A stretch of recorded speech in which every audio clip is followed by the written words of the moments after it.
ओम शांति।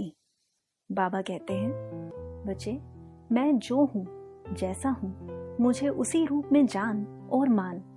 और आप भी अपने आप को जैसे भी हो वैसे मान, मुझे याद करो। अर्थात बाप एवर पवित्र है, शुद्ध है। वह कभी प्रकृति के प्रभाव में नहीं आता, अर्थात उसमें कभी भी किसी भी तरह की कोई मिलावट नहीं होती। वो हमेशा अपने ओरिजिनल स्वरूप में ही रहता है। और इस समय बाप ने आपको स्मृति दिलाई है कि आप शुद्ध पवित्र आत्मा हो। आप परमात्मा बाप के समीप रहने वाली हो।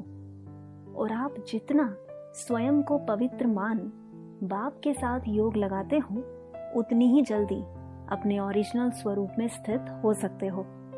और तब आप प्रकृति के बीच में रहे अपने ओरिजिनल स्वरूप में स्थित हो। प्रकृति को भी लाइट, अर्थात प्रकृति के भी ओरिजिनल स्वरूप को जान और मान। बस इतना ही सोचते हो कि तुम तो बहुत पवित्र हो, क्योंकि तुम्हारा ओरिजिनल स्वरूप भी पवित्र ही है। तो बहुत ही जल्दी आपके संकल्पों से प्रकृति पवित्र बन पवित्र दुनिया स्थापन कर देगी, क्योंकि प्रकृति ही दुनिया है। इसी तरह आप किसी भी आत्मा के बारे में कोई भी संकल्प ना चला, केवल उसे उसके ओरिजिनल स्वरूप में देखो, तो वह बहुत जल्दी आपके संकल्पों से परिवर्तन हो जाएगा।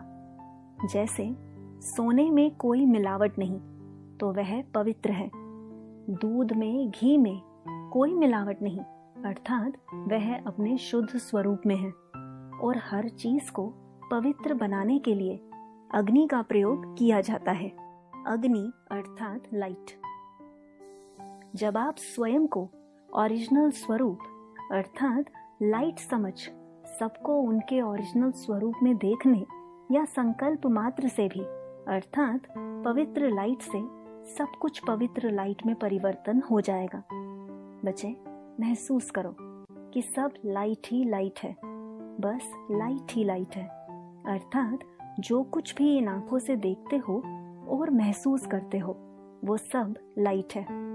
हर पल आपके अंदर यह संकल्प होना चाहिए कि मैं इन सब की मालिक, अपने पिता पॉइंट ऑफ लाइट के संग इन सब के कल्याणार्थ यहाँ अवतरित हुई हूँ।